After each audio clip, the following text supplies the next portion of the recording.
شمس و قمر میں ہے، تیرا نور شمس و قمر میں ہے، تیری شان عم نوالہ، تیری شان جل جلالہ۔ الحمد لله نحمده ونستعينه ونستغفره ونؤمن به ونتوكل عليه ونعوذ بالله من شرور أنفسنا ومن سيئات أعمالنا، من يهده الله فلا مضل له ومن يضلله فلا هادي له، ونشهد أن لا إله إلا الله وحده لا شريك له، ونشهد أن سيدنا ومولانا محمدا عبده ورسوله، أما بعد، فأعوذ بالله من الشيطان الرجيم، بسم الله الرحمن الرحيم. قال الله تبارك وتعالى في القرآن المجيد: إن عدة الشهور عند الله 12 شهرا في الكتاب، 10 شهرا في الكتاب، صدق الله العظيم. محترم سامعین کرام اور معزز ساتھیوں، اللہ تبارک و تعالی نے پورے سال کو 12 مہینوں میں تقسیم فرمایا، اور 12 مہینوں میں تقسیم کرنے کے بعد تمام مہینوں کو اللہ تبارک و تعالی نے الگ الگ نام عطا فرمایا، اور انہی مہینوں کے اندر اللہ تبارک و تعالی نے 4 مہینے ایسے رکھے جس کو حرمت والا مہینہ کہا جاتا ہے۔ انہی مہینوں کے اندر جو اس مہینے سے ہم اور آپ گزر رہے ہیں، یہ مہینہ بہت ہی بابرکت مہینہ ہے، جسے ہم اور آپ رجب کا مہینہ کہتے ہیں۔ یہ عربی زبان کا لفظ ہے جس کے معنی ہوتے ہیں عظمت والا، شان والا، برکت والا۔ اسی وجہ سے اس مہینے کو رجب المرجب بھی کہا جاتا ہے، کیونکہ اس مہینے کے فضائل، برکات بے شمار ہیں۔ اللہ تبارک و تعالی نے انہی 4 مہینوں کو برکت والا، عظمت والا عطا فرمایا۔ اللہ تبارک و تعالی جس مہینے کو چاہے عظمت والا بنا دے، جس مہینے کو چاہے برکت والا بنا دے، اللہ تبارک و تعالی کی قدرت کاملہ۔ تو میرے دوستو، ہمارے اور آپ کے آقا جناب محمد رسول اللہ صلی اللہ علیہ وسلم اس مبارک مہینے کے اندر ایک دعا بڑی کثرت سے پڑھا کرتے تھے، اور تمام امت مسلمہ کو اس کی تلقین فرمائی۔ وہ دعا یہ ہے کہ اللہم بارک لنا فی رجب و شعبان وبلغنا رمضان۔ اس دعا کے اندر ایک لفظ ہے، چھوٹی سی دعا ہے، مختصر سی دعا ہے، لیکن بڑی جامع دعا ہے کہ اللہم بارک لنا، جو ہمارے معاشرے کے اندر بہت عام ہے، لیکن اسے کوئی سمجھتا نہیں کہ بارک کا معنی کیا ہوتا ہے۔ جب کسی کی شادی ہوتی ہے، کسی کا نکاح ہوتا ہے، تو ہم اکثر انہیں کہا کرتے ہیں کہ اللہ تبارک و تعالی مبارک کرے۔ جب کوئی نئی کار خریدے تو ہم اسے کہتے ہیں کہ اللہ تبارک و تعالی مبارک کرے۔ اسی طرح کوئی بنگلہ یا گھر یا کسی کو جاب مل جاتی ہے، کسی کو اچھی نوکری مل جاتی ہے، تو ہم اور آپ کہتے ہیں کہ اللہ تبارک و تعالی مبارک کرے۔ اس مبارک کا مطلب یہ ہے کہ انسان تھوڑی سی چیز کے اندر اللہ تبارک و تعالی اس کے اندر اپنی قدرت کاملہ سے، اپنی قدرت تامہ سے اس میں ایسی برکت عطا فرماتے ہیں جس کا ہمیں گمان بھی نہیں ہوتا۔ غزوہ خندق کے موقع پر صحابہ کرام رضی اللہ تعالی عنہم اجمعین کو بڑی بھوک لگی تھی۔ تمام صحابہ کرام نے حضور سے فرمایا کہ اللہ کے رسول ہم بڑے بھوکے ہیں۔ تمام صحابہ کرام نے اپنا پیٹ کھول کر دکھایا تو تمام صحابہ کے پیٹ پر ایک پتھر بندھے ہوئے تھے، لیکن آقا علیہ الصلوۃ والسلام کے بدن تھر پر 2 پتھر بندھے ہوئے۔ اسی میں ایک صحابی تھے جن کا نام حضرت جابر رضی اللہ عنہ ہے۔ ان کے پاس کچھ آٹے تھے اور ایک چھوٹی بکری کا بچہ جسے 2 آدمی کھائے تو ختم ہو جائے۔ تو انہوں نے چپکے سے آقا علیہ الصلوۃ والسلام کو بتایا کہ آپ کو دعوت ہے۔ حضور نے کہا ٹھیک ہے، اور حضرت جابر رضی اللہ تعالی عنہ اپنے گھر گئے اور اپنے بیوی سے کہا کہ اس بکری کے بچے کو بناؤ جلدی اور 2 روٹی تیار کرو۔ حضور تشریف لانے والے ہیں۔ ان کی اہلیہ بھی جلدی جلدی کام شروع کی، لیکن دیکھا تو حضور تمام صحابہ کے ساتھ آ رہے ہیں۔ اب ادھر حضرت جابر رضی اللہ عنہ پریشان، ان کی بیوی پریشان کہ ہوئے تو اس نے حضور کو دعوت دی تھی، لیکن یہ تمام صحابہ کرام آ رہے ہیں۔ انہوں نے حضور کو کہا، لیکن آقا علیہ الصلوۃ والسلام کی وجہ سے اس میں اتنی برکت ہوئی کہ تمام صحابہ کھا لیے پھر بھی بچ گئے۔ تو برکت کے معنی یہ ہوتے ہیں۔ ایک آدمی ہے، اس کے پاس بہت پیسے ہیں، روپیے ہیں، مال و دولت ہے، بڑا خوش ہے، پیسے تو ہے لیکن اس کے پاس کھانے کے لیے اسباب نہیں، برکت نہیں ہے اس میں۔ پھر آگے دعا کے اندر آقا علیہ الصلوۃ والسلام ارشاد فرماتے ہیں کہ وبلغنا رمضان۔ دوسرا جملہ یہ ہے کہ پہلے تو آقا علیہ الصلوۃ والسلام نے رجب اور شعبان کے اندر جو ہے اللہ تبارک و تعالیٰ سے برکت طلب فرمائی، اور اس کے بعد اللہ تبارک و تعالیٰ سے یہ عرض کر رہے ہیں، یہ دعا مانگ رہے ہیں کہ اللہ رب العزت ہمیں رمضان تک پہنچا۔ اس کا کیا مطلب؟ میرے دوستو، ہم اور آپ آئے دن دیکھ رہے ہیں کہ جو کل آئندہ جمعہ کو آئندہ سال ہمارے ساتھ موجود تھے، انہوں نے ہمارے ساتھ نماز جمعہ ادا کی، لیکن اس سال وہ ہمارے سامنے نہیں ہے۔ میرے دوستو، اس لیے آقا علیہ الصلوۃ والسلام نے یہ دعا ہمیں فرمائی کہ اسے کثرت سے پڑھا کریں کہ بلغنا رمضان، کہ اللہ تبارک و تعالی ہمیں رمضان تک پہنچا، صحیح سالم پہنچا، تندرستی کے ساتھ ہمیں پہنچا۔ نہیں تو میرے دوستو، ہم دیکھتے ہیں ہمارے معاشرے کے اندر کہ ہمارا فلاں بھائی رمضانوں کے ایام سے تو گزر رہے ہیں، لیکن انہیں صحت یابی نہیں ہے، اتنے پریشان ہیں کہ وہ رمضان کے روزہ نہیں رکھ سکتے، اللہ تبارک و تعالیٰ کی عبادت جس طرح چاہے اس طرح نہیں کر سکتے، کیونکہ ان کی صحت ہی نہیں ہے۔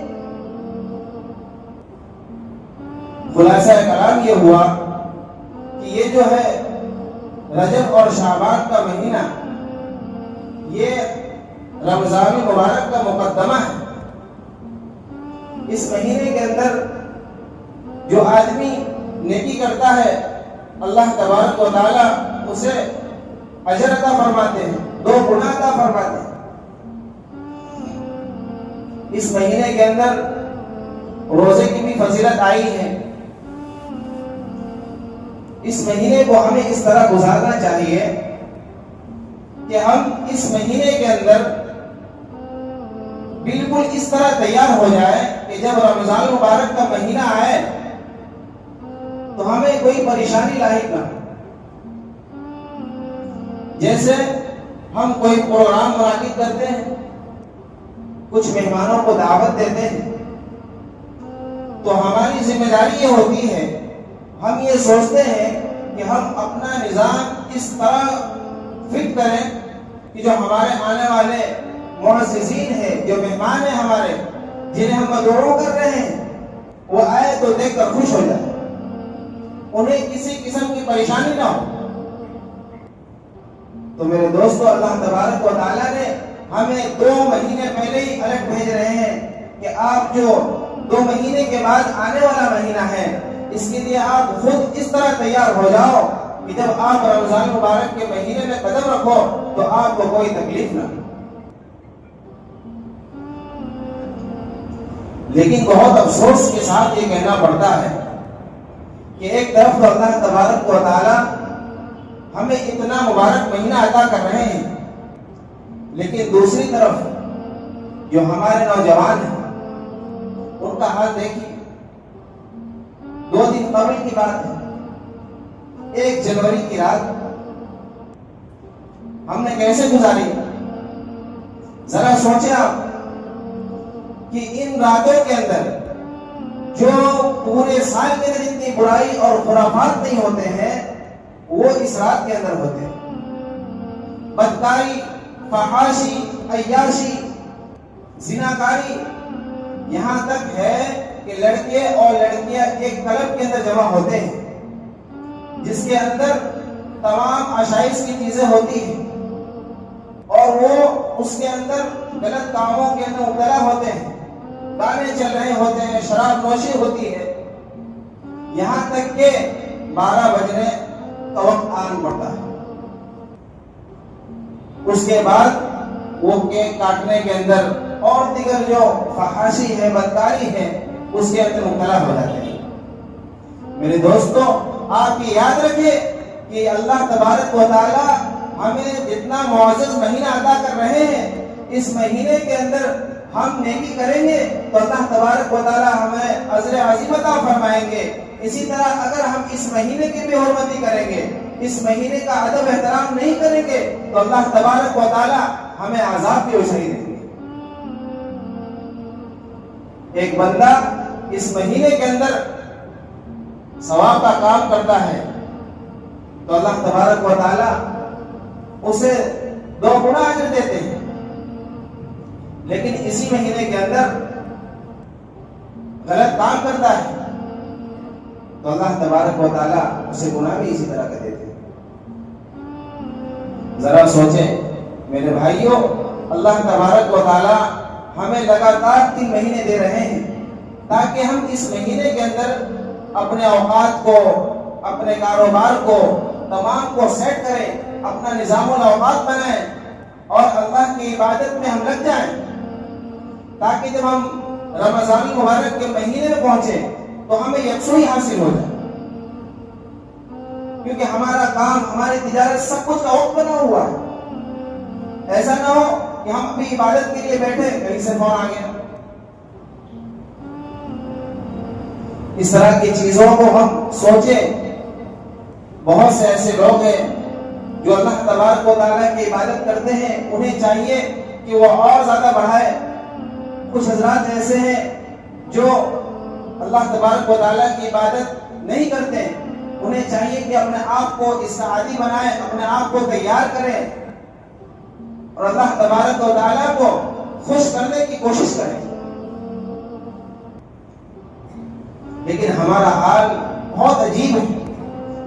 ابھی 2 ہفتے کے بعد ایک تہوار آنے والا ہے، پتنگ کا تہوار، جس کے اندر جتنا غیر قوم پتنگ نہیں اڑاتی ہے اس سے زیادہ اس کے اندر مسلمانوں کے بچے اور نوجوان ہوتے ہیں۔ میرے دوستو، ایسا نہیں کہ صرف بچے پتنگ اڑاتے ہیں تو ان کو گناہ ملے گا، بلکہ ان کے والدین سے بھی اس کے متعلق اللہ تبارک و تعالیٰ سوال کریں گے۔ تو میرے دوستو، آپ کیا جواب دو گے؟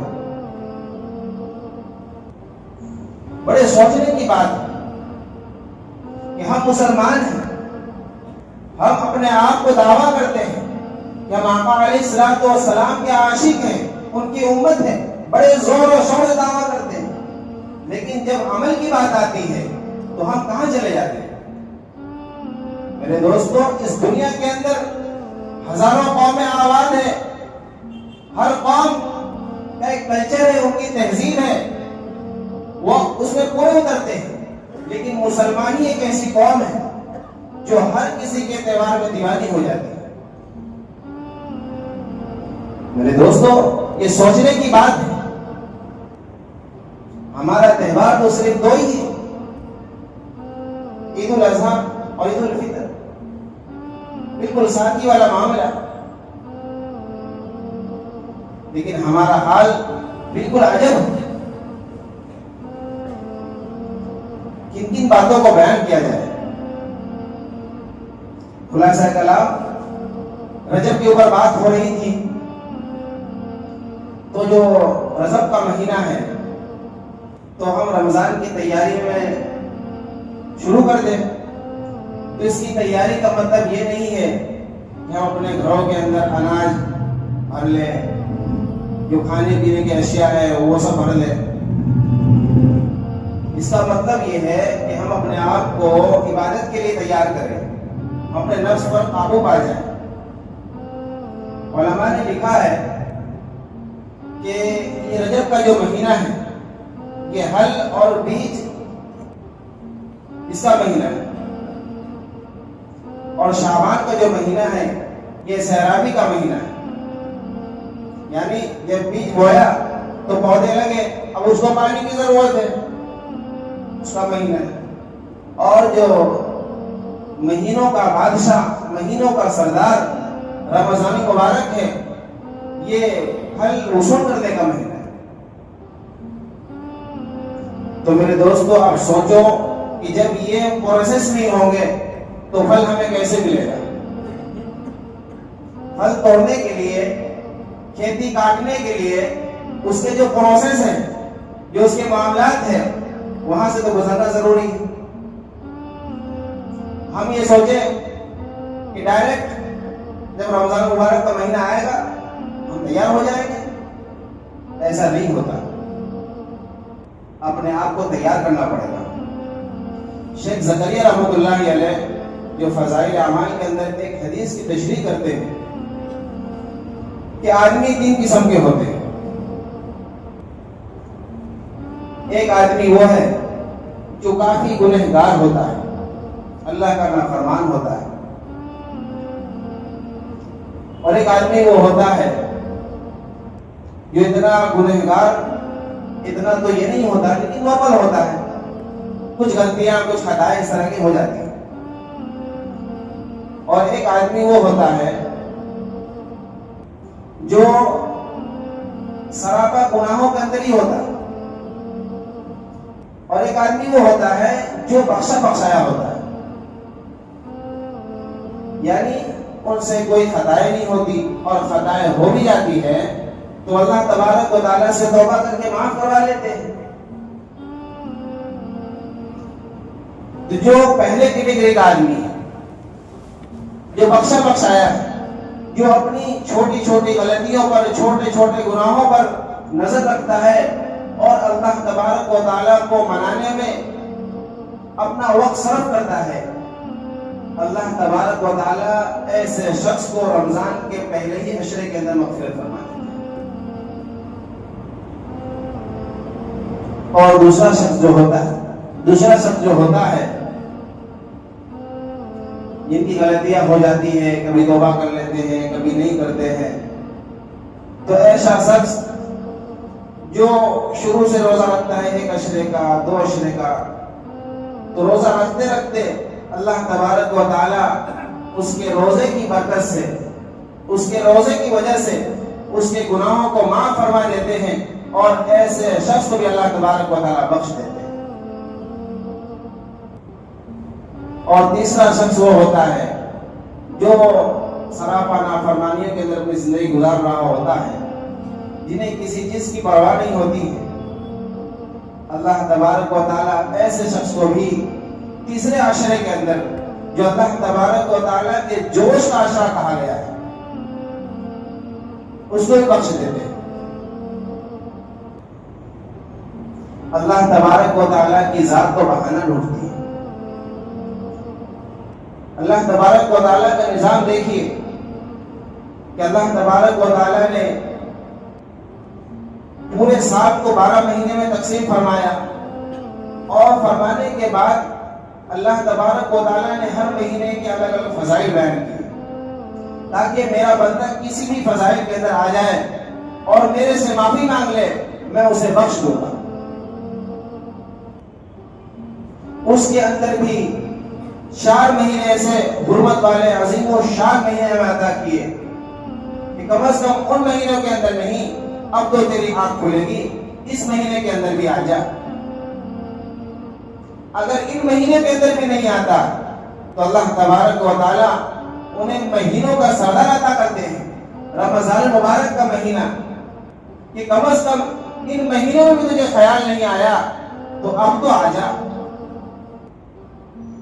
اور اس کے اندر اسے خیال نہیں آتا تو اللہ تبارک و تعالیٰ اس مہینے کے آخری عشرے کے اندر ایسی رات عطا فرماتے ہیں جس کے اندر اگر کسی کو یہ رات نصیب ہو جائے تو اس کا کہنا ہی۔ میرے دوستو، ہمیں چاہیے کہ ہم ان باتوں میں غور و فکر کریں اور اپنا حال دیکھیں، اپنا محاسبہ کریں۔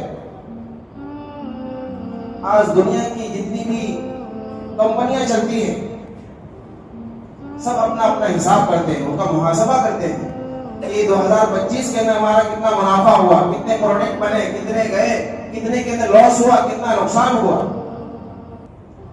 لیکن ہم اور آپ ہیں جو بالکل لاپرواہی سے زندگی گزار رہے ہیں۔ اللہ تبارک و تعالیٰ سے دعا ہے کہ اللہ تبارک و تعالیٰ جو بات کہی گئی، سنی گئی، اس پر ہمیں خوب عمل کی توفیق عطا فرمائے، اور اللہ تبارک و تعالیٰ ہمیں رمضان تک صحیح سالم تندرستی کے ساتھ بھیج دے۔ وآخر دعوانا الحمدللہ۔